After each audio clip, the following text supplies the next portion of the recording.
Good afternoon, everyone. I believe we are live. Welcome to the second episode of Whiskey Makes Me Happy Hour. Really appreciate you tuning in to watch. Last week we were overwhelmed by the number of viewers and feedback, and although we definitely wanted to do this again, I don't think we expected to do another episode as quickly as we have. But so thank you so much. We really appreciate it. Appreciate the support. And if anything, it's just a good excuse to have a whiskey. So please make sure you've got a whiskey in your hand, whatever you're drinking. Let us know in the comments. I saw a few individuals kind of shout out what they're drinking, some really good drams.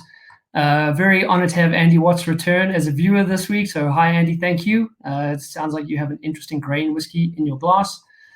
So episode number 2. Last week we had over 400 people watching from 16 different countries, over 1,000 different comments in the chat. So absolutely overwhelmed by the support. Thank you, everyone. And I'm sure now, we're all aware that the South African lockdown has been extended by another 2 weeks. So looking at 3 weeks from today, if there was ever a reason to have a whiskey, a stiff dram, I think that is as good as any. I hope everyone has enough whiskey at home to kind of see them through the next 3 weeks, and let's just kind of raise a glass and hope that this is the last 3 weeks of the lockdown. On behalf of WhiskyBrother and myself, just to say that we hope everyone's well during these times, and that you're healthy and staying sane. And again, thank you for joining us. So my whiskey for this session as your host is also grain, actually. Drinking some Compass Box Hedonism. Big fan of Compass Box, and actually have a bit of news to share from them. So just thought, why not? And pour a Hedonism. This is a slightly older one. If you keen observer, you'll have noticed that the label is slightly older than the current packaging. So a bottle from a few years ago. But cheers and slanjavar, everyone. Okay. So the intention for this episode, very similar to last week, we have another special guest joining us, which we're very fortunate to have take time out of their day. I'm slightly worried about some technical issues, but let me not jinx it. We'll see how it goes. We're going to try and keep this episode to the content to about an hour, excuse me, and then we'll bring on Gary Wadmore from WhiskyBrother, from the team, and Gary's going to do Q&A with me. So if you have any questions while we're going, either before just general whiskey questions or something for John, something that gets mentioned that I say that you're not sure about, or just something you'd like to know, please just drop a question. You can ask a question through the interface. If you like somebody else's question, just vote it up, and then I'll make sure to address those either with John or with Gary at the end, which just makes it slightly more interactive, and we appreciate the participation. Gary saying is, yeah, nice, Gary. I just want to say, we're all confined to our homes, depending on your circumstances. Maybe there's one of you in your flat, or maybe there's 6 of you in your house with your family. Whatever the circumstances, I think it's heartwarming to just get online and see so many people I know. And I see so many people who know each other. And that's what whiskey is about. It's about the people. It's about sharing a whiskey. And yes, we'd all prefer to do it in person, and those times will come back soon enough. But in the meantime, this is a pretty good excuse to a pretty good, I guess, channel to be able to share whiskey with the community. This week's episode, I'm just going to share a bit of news. I was a bit lax on that last week, to be honest. I think my nerves got the best of me. So I've got some news to share. We then have John on tuning in directly from the distillery. Again, touch wood that we have no technical issues. Neil Patterson is going to join us. Neil's going to be giving us some tasting notes on that Newport Charlotte, the Kenridge label. Still not available just yet, but Neil got an early release and he's opened it, and it's apparently excellent. And so I've got a pour here.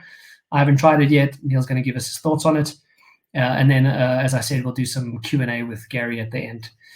All right, so just quickly, I'm looking at the list of names. So just plenty of people. Obviously, I mentioned Andy. We've got Duran. We've got Ingle, Chris. Gary's joined us as well. Christian, Hardy, Greg, Derek, Eric, Richard. Literally, and it's awesome. So thank you, everyone. We've got 200 people tuning in. For the news, I'm going to quickly just share my screen so that you can see a little bit of what we have on offer. Not what we have on offer. Okay, so this is general whiskey news. And I was just quite keen to kind of just run people through a few things that caught my eye online. I'll try and go through it quite quickly just so I don't take too long. What you're looking at there is a new release anticipated from Compass Box. Compass Box have 3 new releases in the pipeline. Obviously, there's the consideration here is with the international lockdown. We're not sure when these products will actually get us, if they ever will. Generally, WhiskyBrother get all the new Compass Box releases. So I think it's safe to say we will eventually get some stock. I guess there's a caveat there as well, is that it's always first come, first served. We never get as much Compass Box limited releases as we'd like. But this is the Rogue's Banquet. This is bottled for Compass Box's 20th anniversary, which is this year. So they were initially started, John Glazer started in 2000. 20 years later, they're turning 20, and this is to celebrate their 20th anniversary. You're looking at a blended whiskey, and apparently is 25 years, at least 25 years of age. So that is, that's a beautifully long extended maturation period. In terms of its component parts, North British, Malt and Duff, Clynelish. We're looking at 5,267 bottles released. No price indication yet, but if it is a 25-year-old, it's not going to be the cheapest, and bottled at 46%. We also then have 2 other releases by Compass Box. These are very new, I guess, in terms of announcements. Not exactly sure all the details because they haven't been released yet. They are not on the Compass Box website. This is all kind of just, I guess, a tease. The first one on the left is called Magic Cask. It is actually a remake of the original Magic Cask, which I believe was limited to 400 bottles and only available in Canada. It's Madeira finished. And the new release is 88% Imperial. So Imperial is a closed space-side distillery, and 12% from a distillery near Aberlour. So let's just call it what it is. Let's assume that's going to be Aberlour. And also bottled at 46. No price indication, no volume indication how many have been produced. So watch the space. Very cool label though. On the right there's circle number 2. The circle was released last year, the first circle. It is the brand's global program to inspire bartenders. This is an interesting one in that a particular bartender wanted to make a whiskey that expresses the vibrancy of the color coral. It's not really the kind of the marketing slant I can get into. Maybe just others can appreciate that. That's quite esoteric. As long as the whiskey tastes good and it's well priced for what it is, I'm happy to drink it. It will also be a blend, also bottled at 46%. And apparently part of the blend is Glenelgan, Speyburn, Ardmore, so slight maybe a bit of smokiness coming through, and Tinnick. So that's it from Compass Box. The next then is moving on to Ardbeg. So I know there was a few individuals last week who said, when I said there wasn't much news, people were saying, oh, what about the Ardbeg Wee Beastie? And they're absolutely right. So this is a new 5-year-old that's been announced from the Ardbeg Distillery. I want to say everyone's favorite island distillery, but it's subjective, so each to their own. It is joining the permanent range, so the core range, which already has 4 whiskies in, actually has 5 with the 19-year-old that was released last year. So this will be the 6th release, 6th expression in the core range. It will, however, be limited to annual batches. I think very much like Compass Box Spaniard there.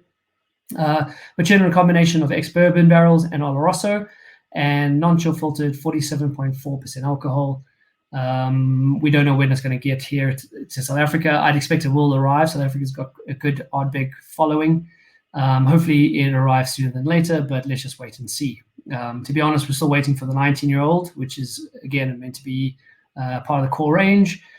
So yeah, things unfortunately do take a little longer to get to South Africa, and with obviously all the issues we're having now globally, I think we can only but expect delays. Keeping with Ardbeg, there was an announcement that Mickey Heads, the master distiller, is retiring after 13 years. He's apparently leaving the distillery in October later this year. He joined in 2007. He's an Iliac. By that I mean he's born and raised on Islay, and he's lived there his whole life. Mickey was actually at Lefroy, and his third generation, whiskey, I guess third generation whiskey maker. I think reading between the lines is quite interesting because, and this is just speculation, but it says Ardbeg's obviously looking for a new distillery manager, so it'd be really interesting to see who takes that position.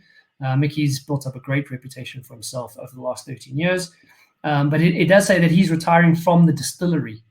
So maybe I'm reading too much into that, but it doesn't say he's retiring, just retiring from the distillery. I think that might be interesting to see if he does in time go on to maybe work with some other brands. We do know that there's at least 2 distilleries on Islay that are currently being built. There's a third planned. I say 2 being built, I mean, Ardnahoe has been built and is operating. We have Port Ellen that's it's going to reopen. So you just kind of watch the space. Be interesting to see. If we look at Jim McEwen from Brooklady, Jim retired as well, and then several years later went on to work with Ardnahoe. He's now also left Ardnahoe. That was just kind of a short stint, but it'd be interesting to see what happens with Mickey. But either way, it would be sad to see him go. Really, he's a fun guy. He's passionate, there's big shoes to fill there. Keeping with the distillery, keeping with Ardbeg, the distillery has just gone through an expansion, so they've increased their capacity. It was announced, I think, about 2 years ago, 2018 or so. They announced that they will be increasing capacity. They've only been able to produce 1.4 million liters of alcohol a year. It sounds like a lot, but it is on the smaller side. And they were expanding the distillery, and that's online as far as I know. So there's I looked, couldn't find any kind of confirmed source that it is open. Maybe it's somewhat delayed, but as far as I can tell, they are actually, the increased capacity is online. There's a new still house that apparently overlooks the sea. I look forward to getting there and seeing that, as I'm sure many of you do as well. That expansion required, new washbacks, 5 new washbacks. They had to double their malt storage capacity from 60 tons to 120 tons, and then 2 new stills. They also installed a new boiler a few years ago. And the reason I mention this is because we think of, they're increasing capacity, that's cool, and depending on your opinion, maybe you think that's cool, maybe you worry about what the spirit will be. But often we just think of, let's put in another pair of pot stills, those nice shiny copper pot stills, and they can increase capacity. But the truth is, the whole kind of production process needs to increase capacity, which we overlook. And that often means kind of reworking the distillery and getting quite a big few things done. Just wrapping up quickly, Tamdu have a live Facebook tasting on Tuesday, next week Tuesday at 8 o'clock South Africa time. If you're interested, just getting to know more about Tamdu, they will have their distillery manager, Sandy McIntyre, on. Sandy's an absolute legend. I have been fortunate enough to spend some time with him, and he is a wealth of knowledge, very passionate individual. And I just thought, since we're doing the live stream, why not punt other people's live streams as well? So check in on Tuesday for Tamdu. There's a Facebook live tasting. So just find Tamdu on Facebook. And then Glendronach are having an Instagram live stream on Wednesday. That will be with Rachel Barry and Stuart Buchanan. Stuart was actually at the Only Whiskey show last year. He came out and joined us, a legend as well. And obviously Rachel Barry, master of the Quake, and whiskey maker extraordinaire. So tune in on next Wednesday to see Rachel and Stuart. I then also just want to finally say Andy Watts, who was our special guest last week and is tuning in now. I forgot to change the Ardbeg. That's okay. I'm just going to close that window. Andy's tuned in, so thank you so much for joining us last week, Andy, and giving us your time. And Andy did a podcast with Rob Allinson. Rob is the Whiskey magazine editor, and he spent some time with Andy, and I'm just going to copy that link and drop that in for if anybody wants to listen to that. I recommend finish here first, and then head on over there if you like, and give that podcast an interview. Really nice little interview with Andy. And always we're supporting South Africa and Andy. Okay, so that very much leads us then to John Fordyce of the Borders Distillery in the Lowlands of Scotland. I'm going to just check if John is currently available, so just give me 1 minute. Have a nice sip of your whiskey.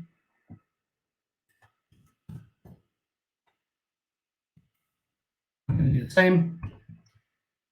And let's see if we can get John on screen. Cheers, everyone. Okay, John is accepting and connecting. John and I did have some technical issues. Unfortunately, it looks like John uses Apple, and I'm not blaming Apple, but there are good devices, but we did have some issue to getting him in when we were doing some testing. So while John is trying to connect, and I might just check my phone if you don't mind and just see, John's coming on screen. Excellent. There we are. John. Back camera. Can you hear me? Are you, thank you very much for joining us. I know we've had some technical issues, but at least you're live. That's wonderful. Yep. So I'm just walking up to the distillery. Okay, excellent. So do you want to just maybe introduce yourself while you're making your way over? So good afternoon, South Africa. How are you all? Can you hear me? Yes, I think everyone can hear you. Okay, so I was there last November, and I would very much like to go back this November, but we'll see how we get on. So my name is John Fordyce from the Borders Distillery, and I'm about to start you off on a tour of the distillery we built 3 years ago. So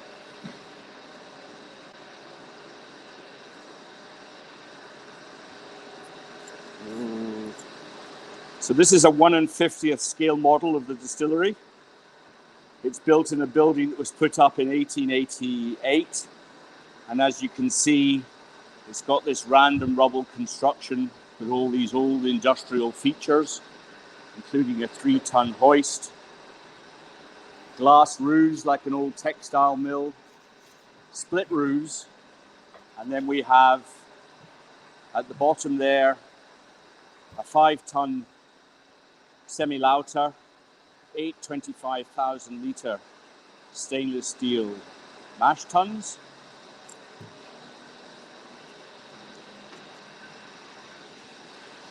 This is Christine, who's one of our distillers. Can you open up a... Oh, yeah, with lots of action.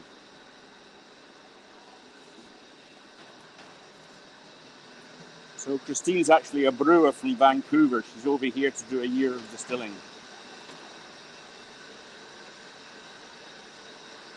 And she has her own YouTube channel called Brewbird. Say again, what's the YouTube channel? Brewbird. Brewbird, B-R. Brewbird. Okay, we'll go find that. So there's a fermentation. How many hours are we into this one?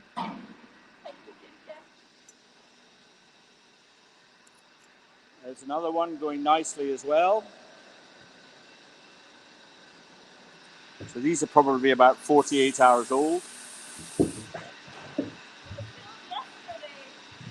Oh, so this is 24 hours old. There we are, going well. Thank you. And we'll just carry on. So we're mashing in at the moment. Switch the light on. I don't know if you can see that. Not too well, but it's okay. We saw a beautiful reflection of the skylight. Okay. Have you seen the washbacks? Yep. Okay. We have, thank you. So we have all of our barley is sourced from the Scottish borders. We have a farmers club that commits for us every year. That's our mill, 5-ton mill. And we are using Laureate at the moment, but we're moving to Diablo. And as you can see, 4995, we're at the end of the mill, and we've mashed in, and we're running a full mash. Excellent. So the split roofs means we get the air changes. The light means we don't need electric light for 6 months of the year. Wow. And the perforated floors saved us 100 tons of cement. We're under very strict environmental rules here, and we have to comply with them. So walking into the still house here, we have 2 wash stills and 2 pot stills, 2 12.5s and 2 7,500 litres. And then we have also in the same still house this machine here. And this is called a Carter Head still. And what we do with this still is quite interesting. It's called Puffing Billy. Let's get through here. And as you can see, we start at the bottom with a pot, then we have an onion, and then we have a column. But the column, half of the column, is what's called a head. And this still is called a Carter Head still, and it was named after the Carter brothers, who were apprentices of Aeneas Coffey, who perfected Jock Steen's continuous distillation system and became known as a coffee still. And there's a basket. And this column is full of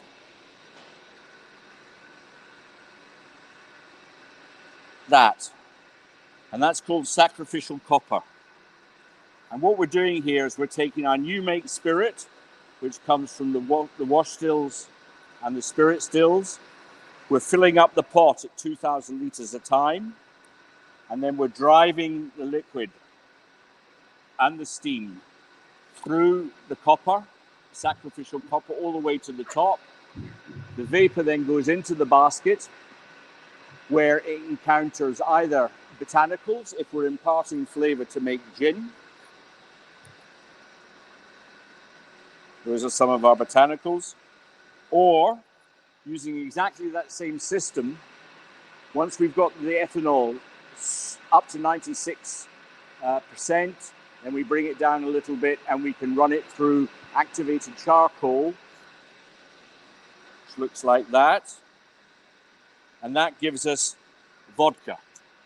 And we're the only people that we know of anyway in the world making vodka this way, using new make spirit, cleaning it through the Carter Head, lifting its alcoholic value, and then instead of filtration, we're getting the stripping off of all the sides and the flavors out of the ethanol by using steam, 100 degrees C, in activated charcoal. We then condense it very quickly in there. That's our spirit safe. And we collect it, and then we settle it in our tank farm. And that's how we make gin, and that's how we make vodka. But Brilliant. Our real business, of course, is single malt whiskey. Thank goodness for that. Sorry, Mark? I said thank goodness for that. Our real business is single malt whiskey. And as you can see, we have some features here which tell you what we're trying to do. So we've got large wash stills, 2 12.5s. We take that up and we're trying to get 23% ABV for our low wines here. Okay, this still run, we're just about 10 minutes before the still run starts.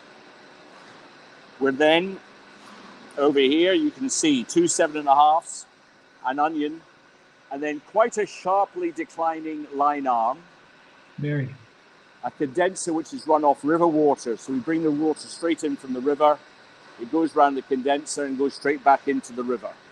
It's a very fast flowing river, so we can discharge it directly into the river and get enough dilution not to harm any of the wildlife.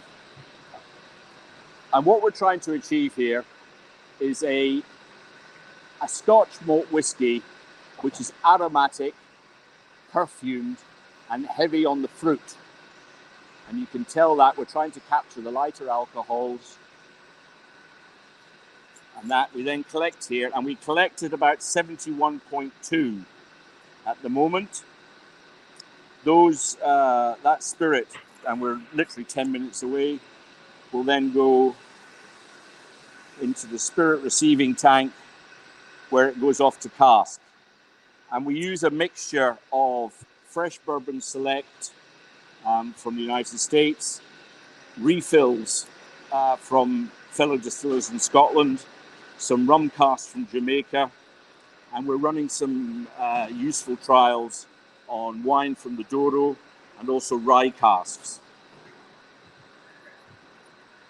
Brilliant. That's us looking outside the back of the distillery, and then you come back round, and that's our still house.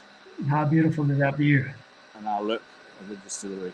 Now, obviously, at the moment, we've only got one person in one side of the distillery, one person in the other, and then there's only me doing the the supervision and the health and safety down in the office.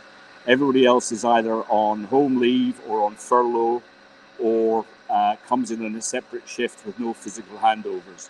So it feels quite strange, really. Normally in here, they'd all be eating biscuits and talking or studying, but as you can see, we've got nobody here. Wow. What's the usual team size, John? The what, sorry, Mark? The standard team size. How many individuals would you usually have on a shift? So normally we'd have 4 in here. We'd have 2 on mashing, 2 on distilling. The distillery is entirely manual. So when we came to do this project, we were very keen on the skilled labor idea. So as you can see, big steam, little steam, temperature gauge, and then the pressure gauge downstairs. So they all run their own stills. They're all going through their professional distilling qualifications. They're all exactly half of my age. Mind you, most people are these days. And the net result is that we've got a very young, dynamic team of distillers who are trying their hardest to become absolutely excellent at their profession. And that is one of the big joys of this project, are our people. And then you can see when you build in an old building, the building moves and it shatters your plate glass with all your best intentions. And then you come in here, if you're visiting us, you can come and have your supper here when you all come visit Scotland. Once we're all through this, and then you come through and we have a bar, which sadly closed down. And we make, these are our products, and in a few years' time, we'll have our first single malt whiskey. Brilliant. So now, Mark, what do you want me to do? Do you want me to attempt this flipping the camera? Yeah, if you can, John, that'd be wonderful.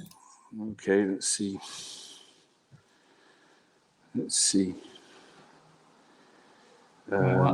While you're trying to do that. Okay. All right. So John is trying to switch cameras so that he can face us and we can just have a few minutes of his time, just answer some questions, talk slightly more about the distillery. I thought that was very cool. I was very fortunate to visit John at the distillery last year. And to be honest, this is I can save myself a trip, because this is a very good substitute for not being able to get there. Beautiful little distillery. So construction started in 2016. John, I think you can hear me. So if I say something incorrect, just correct me. Yeah, I can hear you. Why can't I change this camera? Come on. So started in 2016, renovating the old building. The old buildings actually was used to produce electricity for the town, if I'm not mistaken. Come on, John, you can do this. John, you can definitely do this. I put you on mute until we see you. Don't stress. As soon as you join us, we can kind of resume our conversation. But in the meantime, so John is one of the co-founders. He is the director. He is based there on a daily basis and very much oversees the distillery. Beautiful looking distillery, as you can see. It used to be an old electrical plant, and it is a landmark building. So meaning it has significant historical, architectural or cultural meaning, and then it has to be given legal protection from alteration or destruction. So they have to very much work within the confines of the look and feel of the building, which I think poses some design issues.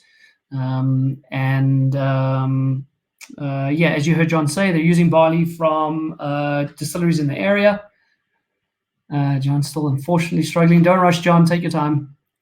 And I think, as far as I understand, so the barley that they're using is all Scottish grown, all from the Borders region, which is very, very. It's the Borders is what borders England, and so literally, if you go north from England, you'll cross the kind of, there is no physical boundary. I think Hadrian's Wall used to be there, but you'll then enter the Borders, which is very much part of the lowlands of Scotland. So in terms of the actual specific area, the whiskey will be a lowland distillery, a lowland single malt.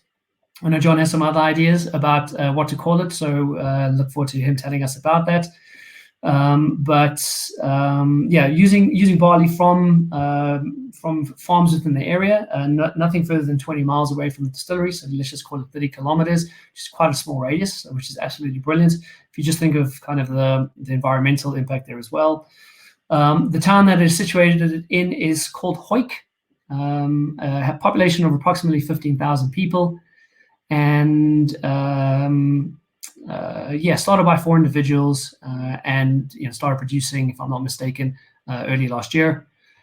Let's actually just quickly chat to John and try and give him some peace of mind here.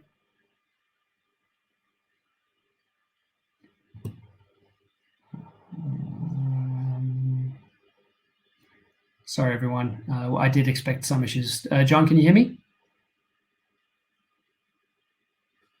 And appears not. John? All right, I'm actually going to, so I've dropped John. That seems like a mean thing to do. John, I hope you can hear me. I'm going to invite you back on, and hopefully then you can select the screen. So let's invite you back on. Let's see if you can connect now correctly. All right, so I was quite keen to, we will sort this out. We will get John on board. The truth is, doing this type of activity is always there's always a risk of some kind of technical issues. At least I haven't dropped like I did last week. The Lowland area, I think, is quite interesting because it is an official region of Scotland. It is protected. It is geographically designated, so to speak. Scotland have 5 official areas. I think for a lot of the whiskey guys, such as myself and the WhiskyBrother team as well, there is a 6th unofficial region, which is the islands. I actually am just going to share the screen so you can kind of get an idea of where John is. So just give me a second. So if you look at this image, which is currently loading, you'll see these are the 5 areas of Scotland. So we've got Speyside, we've got the Highland, we've got Lowland, Isla, and then the unofficial 6th region is Islands, which is very much a grouping of the various islands around Scotland, excluding Isla. And just in terms of where John is, if you look at this image, so the little red pin is where the Borders Distillery is. So that's where John's calling us from. I mean, it's quite a distance away. I appreciate his time and I appreciate the effort because I know it's been quite a struggle. And so that bottom area is the lowland, and this specific area is called Borders, but Borders is not a recognized region in terms of whiskey production. The lowlands only used to have 3 operating distilleries over the last, I'd say, 10 to 30 years. Rosebank was one of them. Rosebank closed in 1993. You also then had a few others, St. Magdalene, Littlemill as well, that have come and gone. But there were 3 active distilleries in the lowlands, that being Glenkinchie, just outside of Edinburgh, southeast of Edinburgh. You had Bladnoch, which was southwest, right there. It was the most southern. It is the most southern distillery in Scotland. And then just outside of Glasgow, you have Auchentoshan. So those were the 3 active distilleries in the lowlands of Scotland, practically for the last 30 years. And what you have now, with all these new distilleries popping up across Scotland, you very much have a bunch of new lowland distilleries opening as well. And so my count is approximately 15. So you've gone from 3 distilleries to 15, which is a 5-fold increase. Most of them have not released whiskey yet. It's still too early. They've only been distilling or operating for the last few years. And it'll be very interesting to see what happens as their whiskey comes online. That's the Borders Distillery. I'm actually just going to check my phone, if you don't mind, just to see if John's around. Let's try and call John back up on screen. Apologies, everyone, and thank you for your patience. John, I hope you can hear me. I'm just inviting you back up, John. Hopefully that will help you set your camera. And so what you have is an area that historically maybe was quite overlooked, or not held in particularly high regards. Now having 15 distilleries, and over the next few years, it'll be very interesting to see what people do. People like John at Borders. And then some very creative, experienced whiskey makers in other distilleries in the lowlands as well. That line that separates the highlands from the lowlands. I'm just going to bring up that image again. Oh, no, I'm having technical issues. There you go. So you can see. So it's quite interesting because it so in terms of, it's just north of Glasgow, but then in terms of where Edinburgh is, it runs diagonally. So it actually goes up quite high past Fife. So it includes new distilleries like King's Barnes, Lindores Abbey, Dartmoor, etc. And so there's a whole there's almost half a dozen distilleries that are more northern. There are north of Edinburgh. If you're almost north of Glasgow, you consider the Highland Distillery, but because that line runs diagonally, if you're north of Edinburgh by a particular margin, you are still considered a Lowland Distillery. What's interesting is that that Lowland border is it almost seems quite arbitrary, but it has a long history in the whiskey industry dating back almost 250 years. It was very much about a taxation difference between the distilleries, which I won't go into now. But if the line that separates the Highlands from the Lowlands is very well defined, and as opposed to just maybe, let's say, GPS coordinates from one point to the next, is actually a whole paragraph about how that line runs, including things like it runs from the Cardross station eastward in a straight line to the summit of Earl's Seat, eastwards in a straight line to the Wallace Monument, along the A91 roads until the A91 meets the M90. You get the idea. So I think it's lovely to see. We hear these things and we just we think, oh, there's a line there, but that line is not as smooth as we see on maps. John, I can hear you. Hello. Can you hear me? Thank you for your troubles. Thank you, and appreciate your patience. I'm sorry, guys. We don't have the South African sophistication when it comes to tech. We don't believe you, but what's important is that you managed to join us. So thank you, and thanks for hanging in there and trying. So thank you for the walk around. I mean, absolutely beautiful distillery. I imagine as one of the founders, is it possible to walk through there and not just be full of pride? No, we're extremely proud of what we've done here. Restoring an old building, winning a Civic Trust award at the same time as that magnificent conversion of the grain silo in Cape Town. We won it the same year as they did. We're very proud of that. We're very proud of the team. And we spend a lot of time getting our whiskey judged by our peers. And so far, we're very pleased with the results. Excellent. So when do you expect your inaugural release, so to speak? I'm assuming it's when it's ready, but in your mind, how's the whiskey maturing? When do you think that will be? Yeah, so we're coming up to doing a full, we have a statistical analysis method on testing our spirit because of our 1837 program. And we're coming up to our second year of that, although it's going to be a little bit delayed this year because of the lockdown. At the 18-month point, we were very pleased with its evolution, especially in fresh select. We also think what's happening in rum casks, all of which come from Appleton, is very interesting as well. And we go by our judgment of our peers, and so far our peers are very pleased with what we're producing.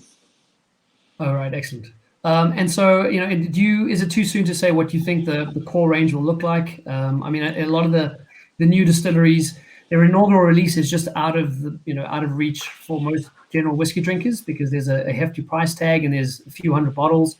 I know you had some thoughts about this when we last chatted about what you think that those inaugural releases will look like. Yeah, so we've got quite a big distillery. We're running on a moving annual total basis of about 1 million litres a year of alcohol, and we'll be pushing that up after lockdown to 1.6 million litres of alcohol. So our strategy is not really to do the odd bottle here and there. We're interested in a more general Scotch whisky market and where we can challenge some of the assumptions. So one of the assumptions which I find, how can I put it, objectionable, is lowland style. Right. I mean, I don't know how Ian Palmer at Inchdarney and David Pryor at Bladnoch can be said to be making the same sort of whiskey. Absolutely. If you add in Glenkinchie and Auchintosh, and then you take David Thompson at Annan, I mean, these guys have all got radically different ideas of what Scotch whisky should be like. Absolutely. So we're quite excited by that, and we're excited by the possibilities around single malt Scotch whisky in a slightly different place to the connoisseur 18-year-old market, which I love, by the way. I mean, I would love to have that in 18 years' time. And these sorts of consumers are so important to the industry. But I think there's space nowadays in world whisky to accommodate some new thinking on single malt Scotch, and that's what we're really about. Okay. Yeah, I mean, and to your point there, I mean, if you look back in the last, 10 to 30 years, there was only really 3 producers in the Lowland area. Yeah. Right.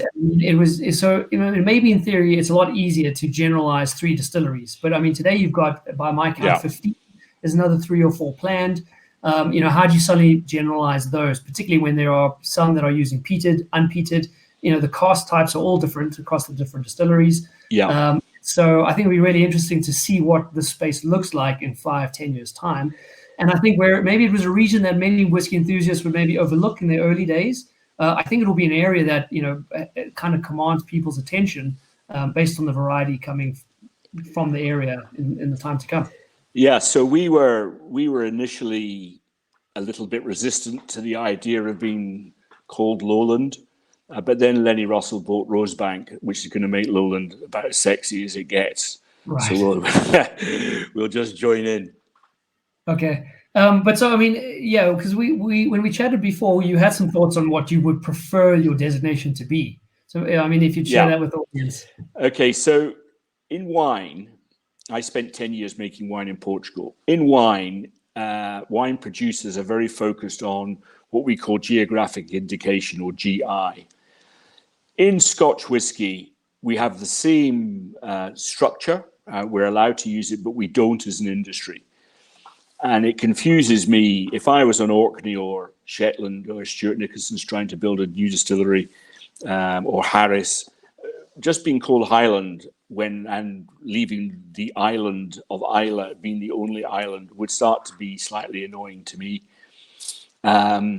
And then we would like very much, obviously, to be Borders because we're the only one here, and that would give us a bit of distinctiveness. I'm slightly less exercised by it now than I was maybe 3 or 4 years ago. And the reason for that is that the feedback we're getting from consumers all over the world, because we're now selling in 31 different countries around the world, is that they're slightly less exercised about where it's from and rather more concerned about flavor profiles, what their expectations should be when they buy the bottle. Is it delivering? Whiskey drinkers now, because there are so many styles from around the world and so much of it is so very good, have now become pretty sophisticated in identifying quality or an absence of quality.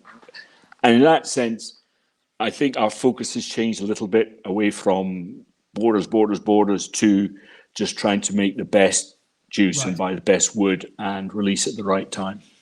Okay. And I mean, and that seems like a healthy motivation to have, though, right? I mean, make the best whiskey you can, and yeah. All right.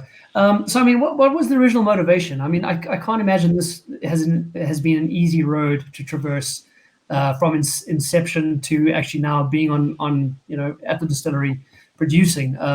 And when was the idea originally concocted, and just how easy / difficult has it been?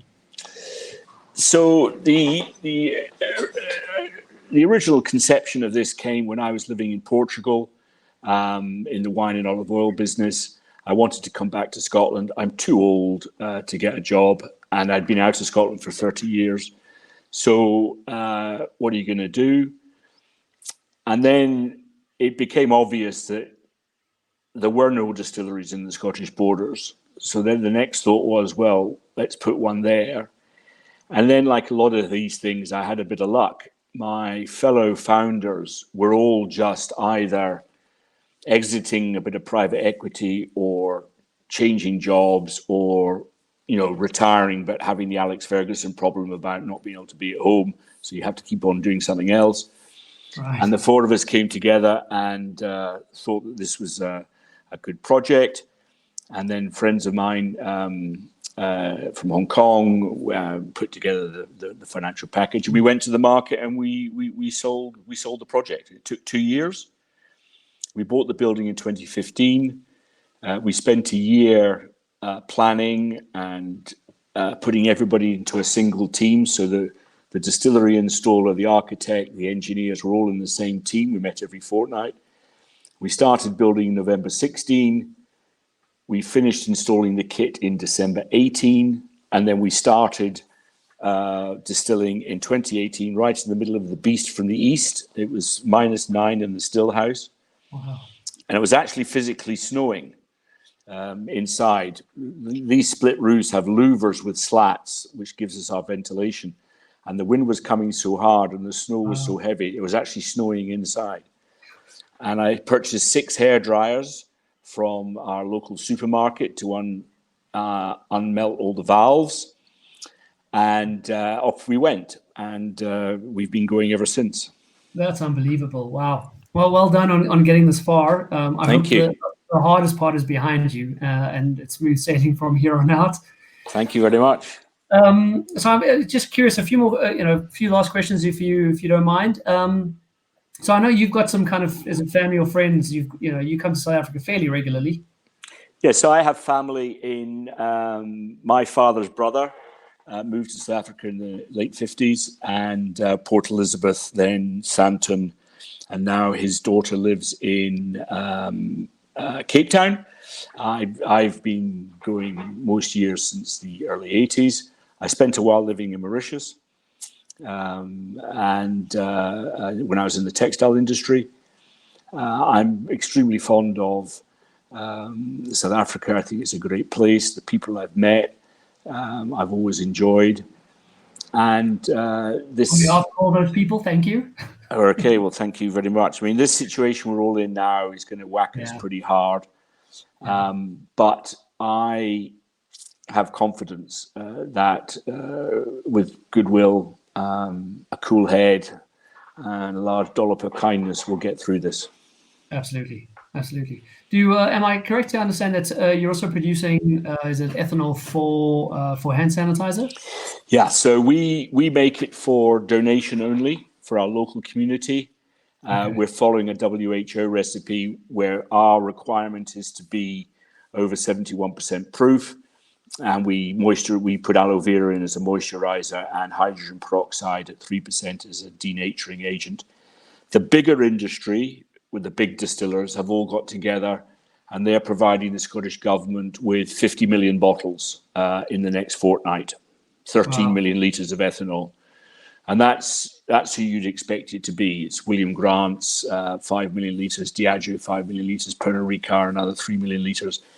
These guys have got plant size and capacity to deliver to a much higher medical specification. And they have grain distilleries, so they can get up to the 96% that the Scottish government wants the base spirit to be at.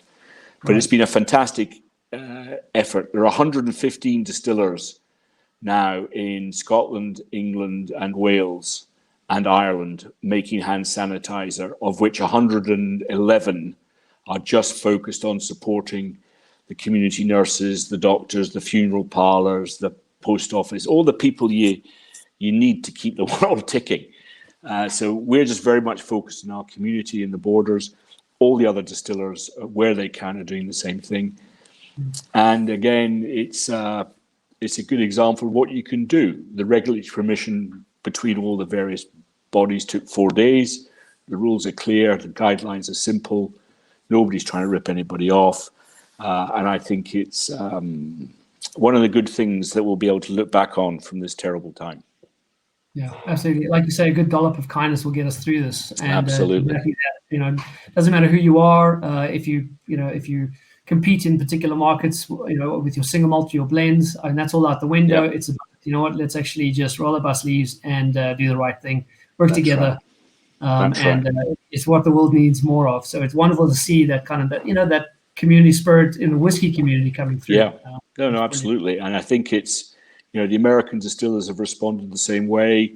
So the Irish, I think Best and all these guys, they're all at it. Distell. I mean, it's a fantastic thing. It's something we can do. I think we have to maintain a relationship with with our communities. We can't withdraw because it's difficult, and this is a really great way for us to do it. Absolutely, yeah. Well, I mean, kudos to you and the team. Thank you. That's very kind, Mark. Playing a role. So we have some individuals in the audience who happen to own or be members of the 1837 Cask. Yeah, I recognize Durham's name there.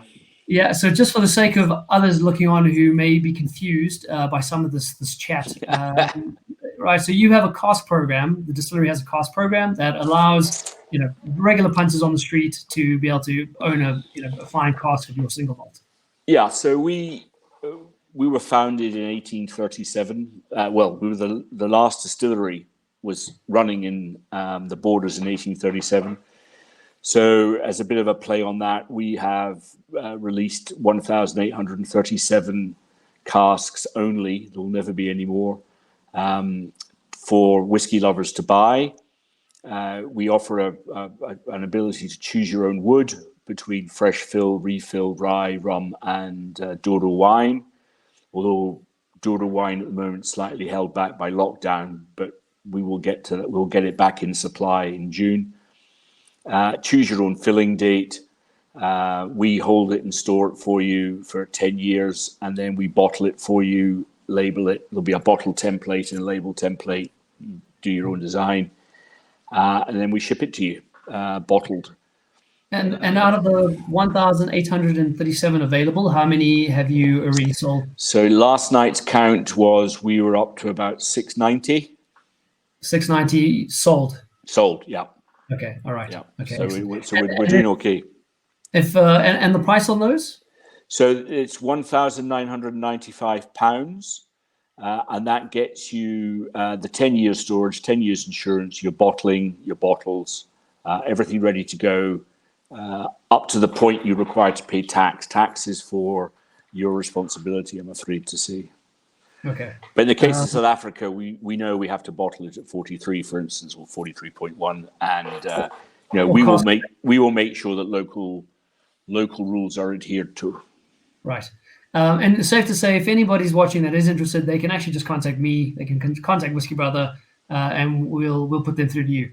Yeah. So we operate with a partnership with Mark that we're very proud of as a company. And the good thing about doing it through Mark is that it gives me a hurry up and forces us to be disciplined. which you haven't needed though at all. Lastly, we've one or two questions from the audience, and then we'll bid you farewell. Okay. There's a question from I believe his name is Ox, asking how long do you ferment for? So what's that fermentation duration? So we're doing with normally 84 hours is our standard fermentation time. We're running a little experiment this week on what we're calling short and long. So we're doing 74 and 96 just to see what impact that has on our wash. Okay. And based on those results, you'll maybe choose a different way to go? I think we'll end up going back to 84. One of the things about working in a distillery all the time is the temptation to fiddle is almost overwhelming. But we limit ourselves to one experiment in the mash house and one experiment in the still house every year. Otherwise, we're up about consistency and hitting these quality parameters.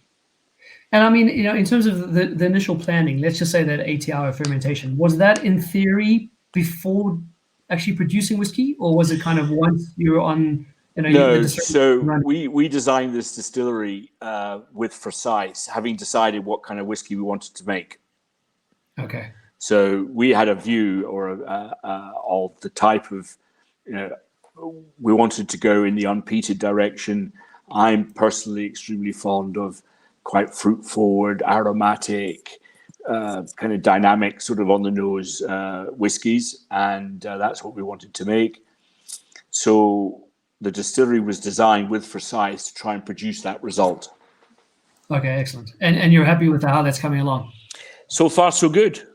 Yeah. All right, excellent. Next question. I can answer this one. Do you still have casks for sale? The answer is yes. Yeah, If just anyone good. is interested, just email WhiskyBrother and we can pass you on to John.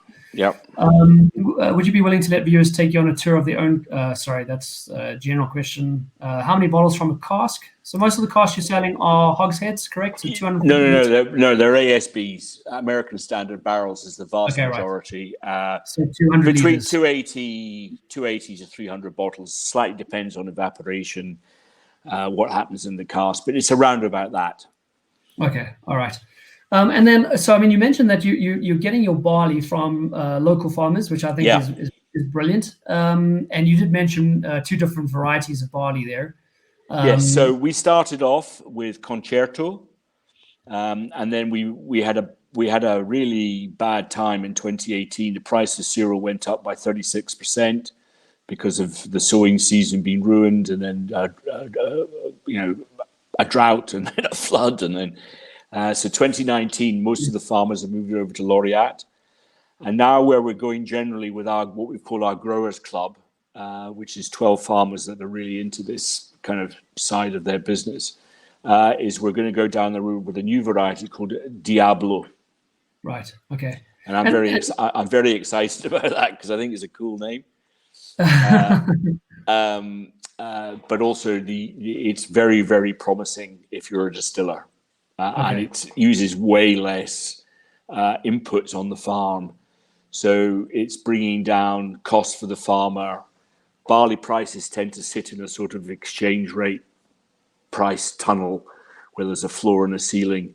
So if you can reduce input costs and get a bit better quality, then the farmer makes more money. And that's terribly important in our business because at the end of the day, we're basically just adding value to their work.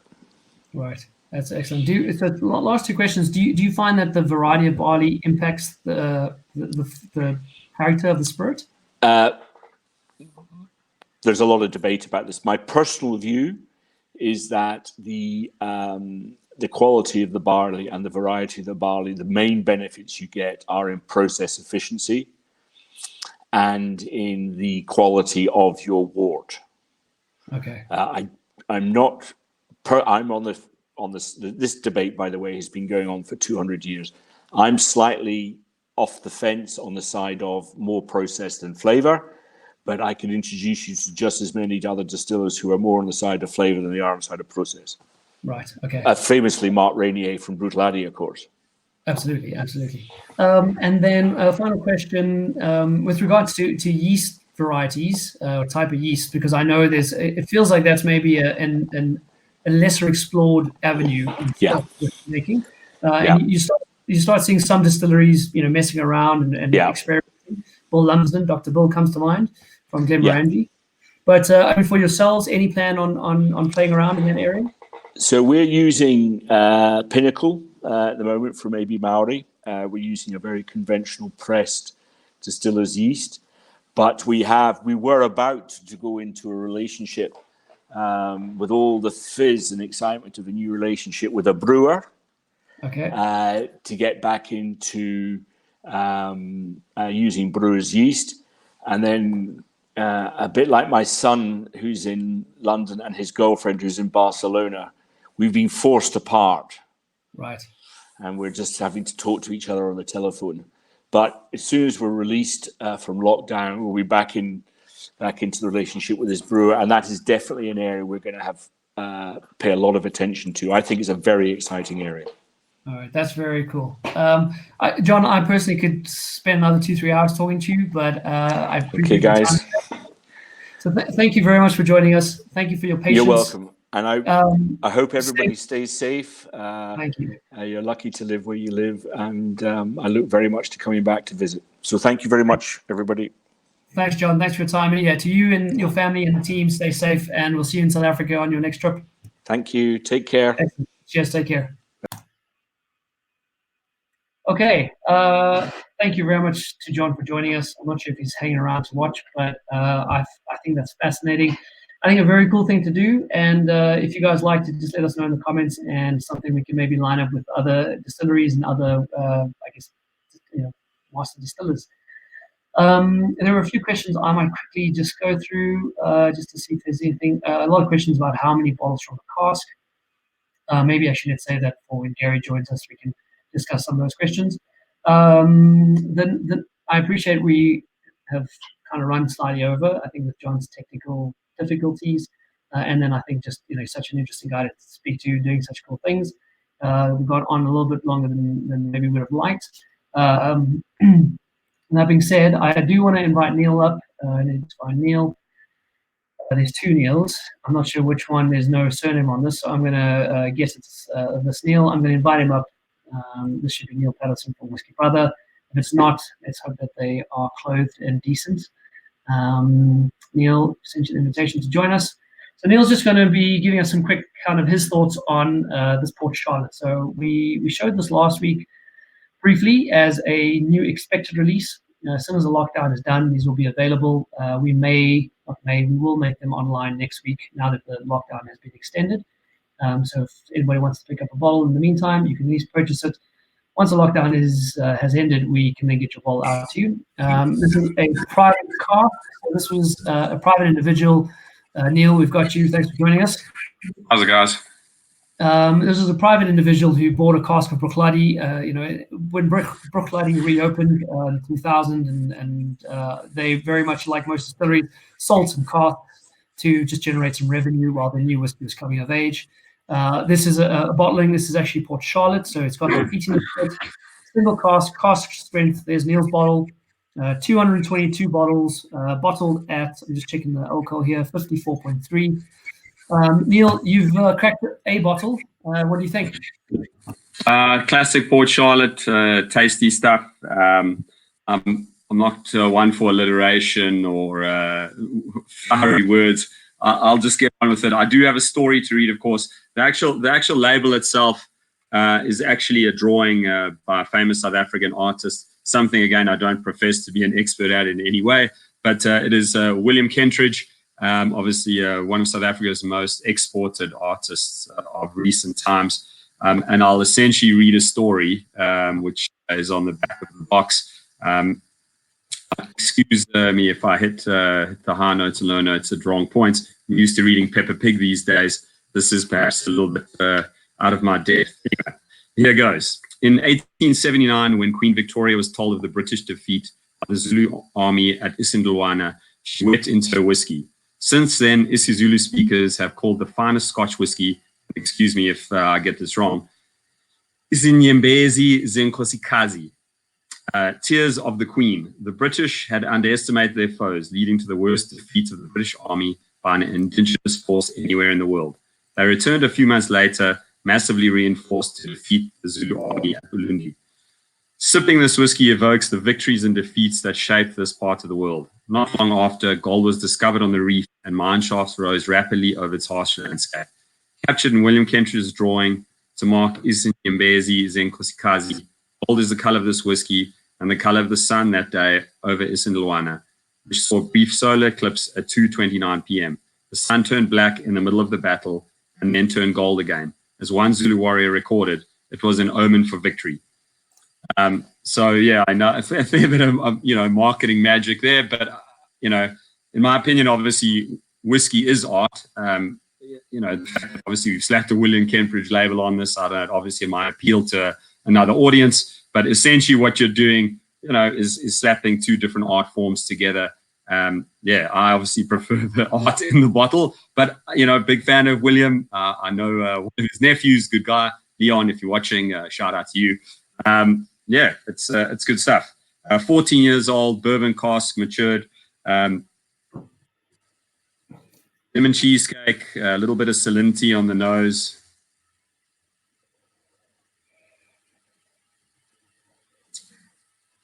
Intense wood smoke. Good meats. That's nice sort of smoked prosciutto type of vibe going on. Delicious. The finish is pretty long, lingering, sort of clean, sort of ashy smoke.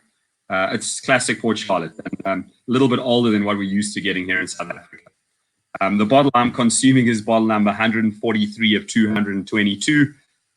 This will be available from WhiskyBrother at some point in the near future. Probably more to sit on the mantelpiece as a talking point for consumption, but I have a drinking problem, so I need to open everything. At least we know the whiskey inside the bottle is pretty damn good. Yeah, for sure, absolutely. Right. It helps. That definitely helps. Yeah, and I think what's interesting is, as you say, so slightly older for Port Charlotte, but I think the world is going to start seeing a lot more of these.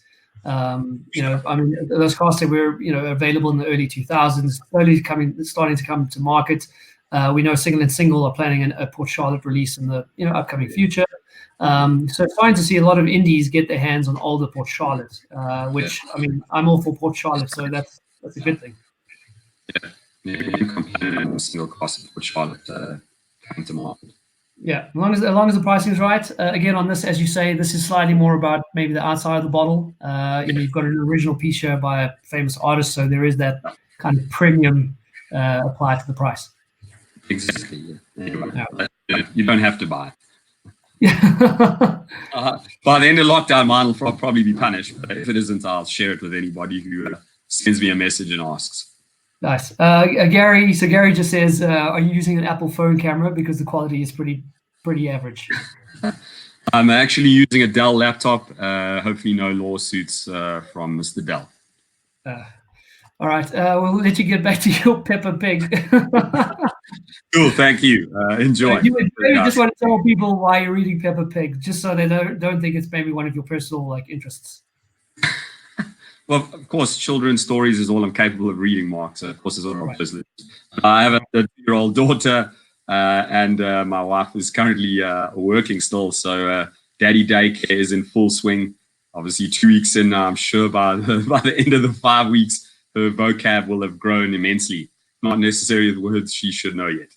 Well, you've got 3 weeks. You can teach your little one to read Peppa Pig herself now. Yeah. Don't joke. She might be a little young for that, but I'm going to try. All right. Cool, Neil. Nice to see you. Thanks for joining us. Enjoy. Cheers. Cool. So, yeah, thanks to Neil for just giving us some thoughts on that Port Charlotte. I'm busy sipping on it as well. Definitely echo Neil's sentiment. Lovely. There's a sweetness to the smoke that comes off, but really good Port Charlotte, as you'd expect, to be honest. Okay, so we're actually now only 7 minutes over, which I think is according to our original timeline, which I think is good. We're getting better at this. Thank you for your patience. We still have a nice, healthy 230 odd people that have tuned in, so thank you, everyone. I'm going to bring up Gary. So Gary from WhiskyBrother, and quite keen maybe just to chat to Gary. And if anyone has any questions, please just post your questions while Gary comes up. I'm quite keen just to get that interaction. So, if you come to the shop, you come to the bar, if you are at, the Whiskey Show with us, it's all just about talking and sharing. This medium doesn't really allow us to have that kind of full interaction, but we can definitely kind of limit the interaction to some degree. And the thinking here is, just to get the interaction with Gary, get a different point of view. Gary, I can hear you. There's some squealing in the background. Everything okay there? That's the cat. Yeah, that's the cat. Don't worry. Yeah. Okay. Your video. Sorry, my internet does seem to be a bit terrible. Okay, can definitely hear you. You were mocking Neil for his camera quality, but you have zero camera quality. So I'm sure Neil's going to chime in shortly. Sure, we got better things to talk about. Do you want to? Do you think you'll get your video up and running? Geez, I'm feeling like John here at the moment. I don't even know how to, Marky. I'm not gonna lie. I don't even know where to start. Are you on your phone? Yeah. If you've got an area representing you, if you tap on that, it should bring up a camera view. No, there's nothing here. All right, so I'm gonna drop you and then bring you up again. Let's just see if it makes a difference. If not, we'll just do it just with audio. All right. I'm dropping Gary. Thanks everyone for your patience. I'm just going to invite Gary back on. And while Gary's coming up, I will just have a quick look at the questions. Okay, Gary. So we can hear you. That's fine. So no video. The guys will just have to look at me. Can you hear me all right? Oh no. Gary's not there. All right. We have a question. Will the Kenridge be in the WhiskyBrother bar? D, thank you for the question. The answer is yes. As soon as the bar is reopened, we'll take a bottle across there. The Ox asked how many bottles from a cask. I think John did very much answer this, but just in case it wasn't clear, the casks that the Borders Distillery are currently selling are 200 liters. So that obviously, that's the limitation. And depending on how long it matures for, you're going to get the angel share, which is evaporation and a reduction in volume. After approximately 10 years, though, you're looking at still about 250 to 300 bottles. It does also depend on what alcohol percentage you bottle your whiskey at. The minimum for South Africa is 43%, as you heard John say. You can bottle the casks at cask strength or in between cask strength and 43. If you're adding water, you're going to get more bottles, but I would say just on average, if you want to do the math, work it out on about 250 bottles. Gary? No, Gary. Let's invite Gary again. Okay, Gary, I'm inviting you up.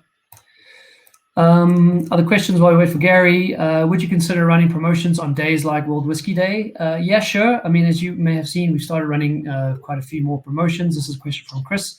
It obviously just has to make sense for us. Yeah, I think there's many opportunities. Last year we did our Black Friday special, which was kind of the largest of the kind we've ever done. It was very well received. We ran the promotion just before lockdown.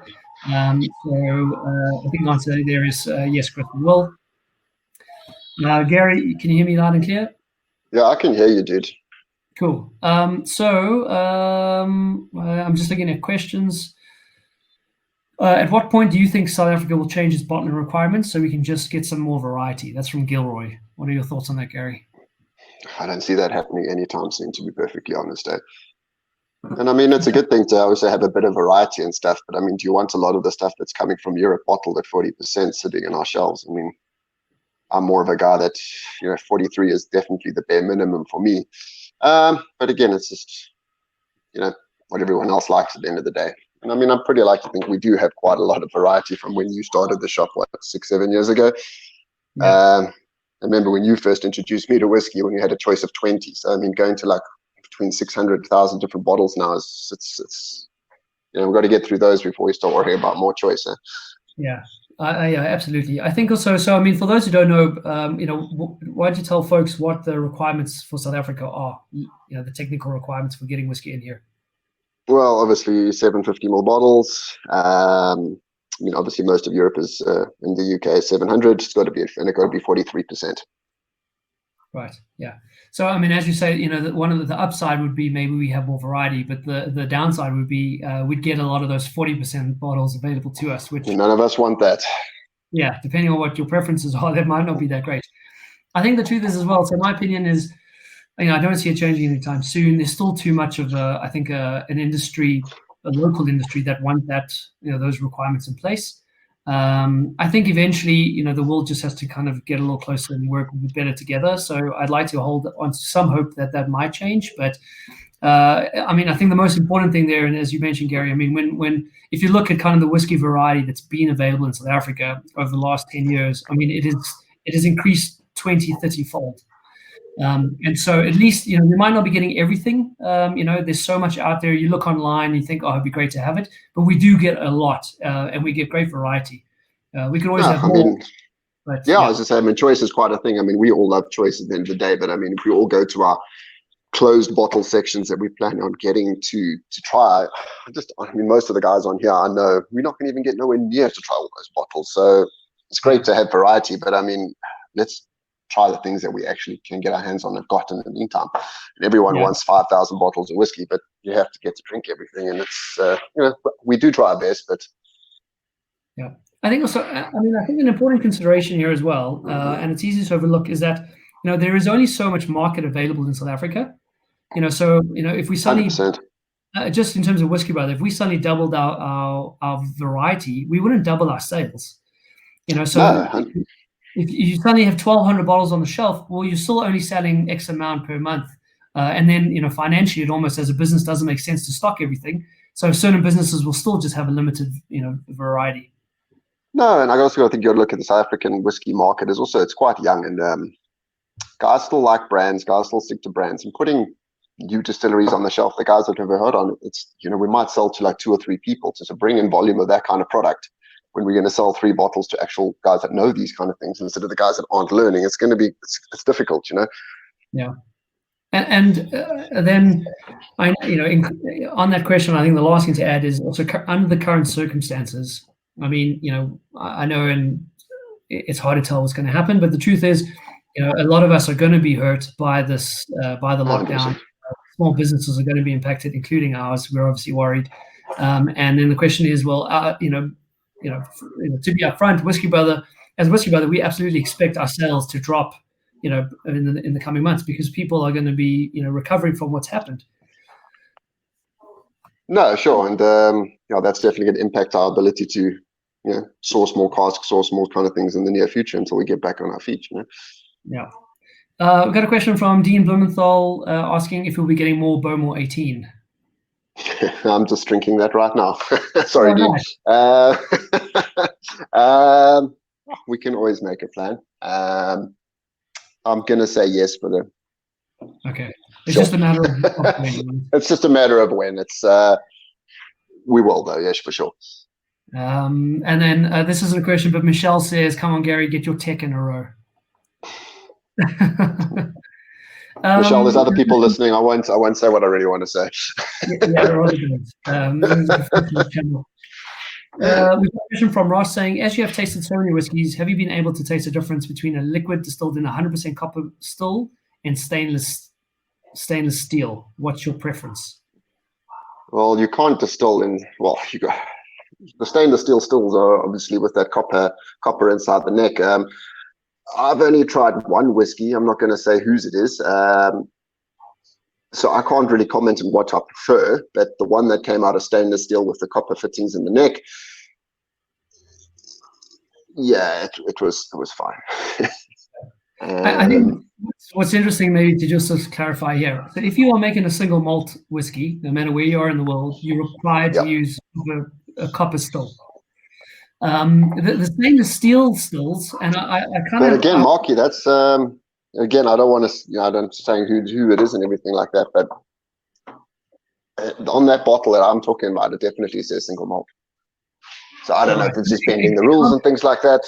No, I agree with you.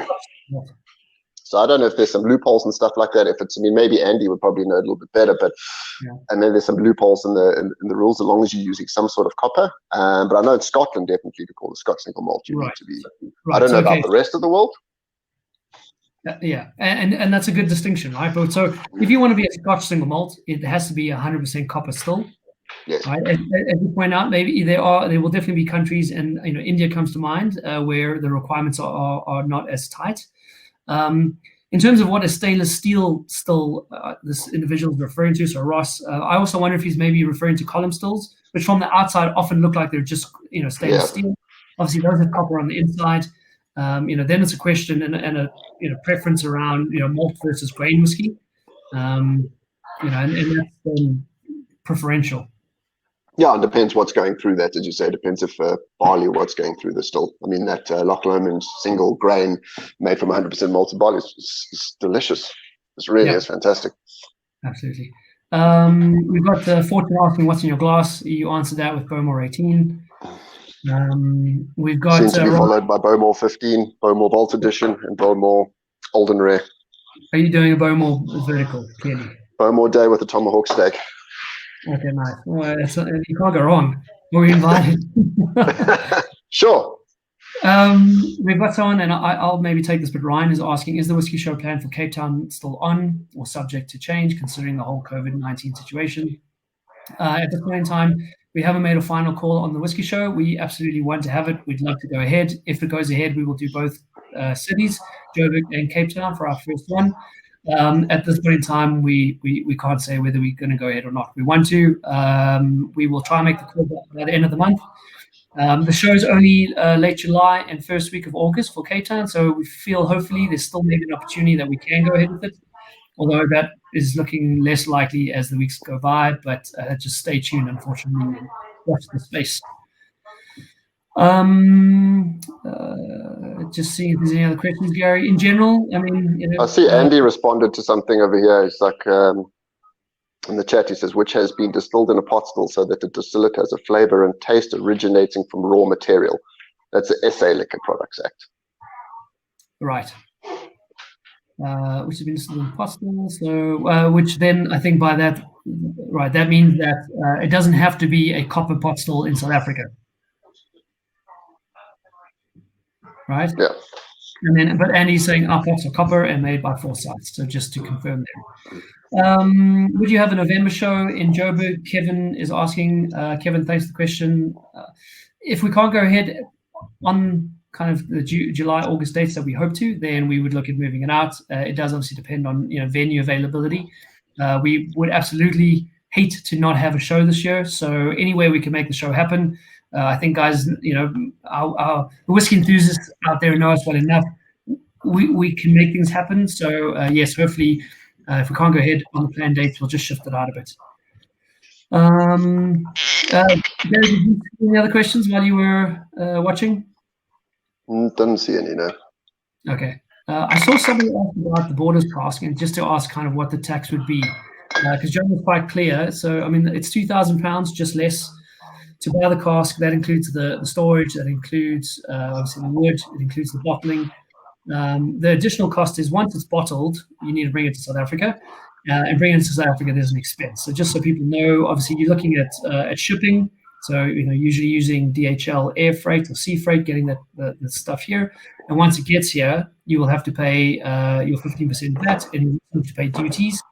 Generally, you're looking at about plus 25 to 30% all in on the unit price of the bottle. So just so that people know, if anyone has any questions, they can contact us, and we'll gladly give them more information. Gary, was that your Bowmore that you just 15? No, that was just a little top up of 18. Oh, okay. It's a long day ahead. Yeah, it's still fairly early, right? Yeah, pretty cool. much. I don't see any other questions, so I think with that in mind, we can maybe just we can call it afternoon. There's one question by Dean: is there any idea if the Lefroy Cardace, which is pronounced Carriage, 2020 is coming here? Dean, those are generally not available for retail, right, Gary?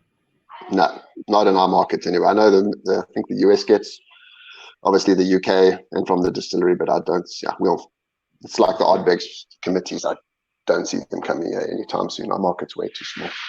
Yeah, and generally those bottles would only be available, during Fagile at the distilleries. I guess obviously as that's become, you get. Yeah, you so get I don't know how with Fagile being cancelled, I don't know what they're doing with all the bottles now. So I don't know if they'll still sell them through the distillery, maybe offer them to other markets. I don't know, but I'm pretty sure they don't bottle in 750, but don't hold me to that. Right. Okay. And then last question, I think it's Amin or Mina asking, how much whiskey is too much whiskey to drink a day? Gary, you're the perfect guy to answer this. I'll put that to chat. I see there's a couple of my fellow drinkers on here, so I'm not throwing myself under the bus there. The perfect amount is the perfect amount. All right, Gary, thanks for joining us. We'll chat to you soon, and thanks for the insights, answers. Cool. Thanks, guys. Have a good one. Cheers, man. Okay. So everyone, thank you so much for joining us. I think we've kind of stuck to the intended time, so I'm happy. I'm pleased about that. I think we'll probably bring you another episode next week if everyone's happy. We've obviously not everyone's still around watching, but if you would like to see us again, just kind of give us a thumbs up or a yes, please. I just want to, in closing, thanks for everyone. I hope you enjoyed it. I think it was really cool to get John on. We can definitely look at doing more of that.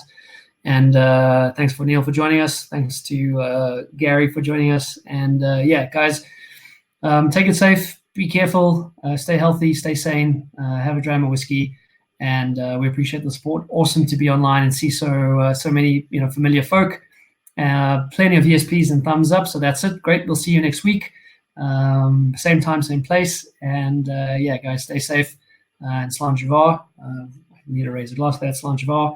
And we'll see you next week. Take care, guys. Cheers.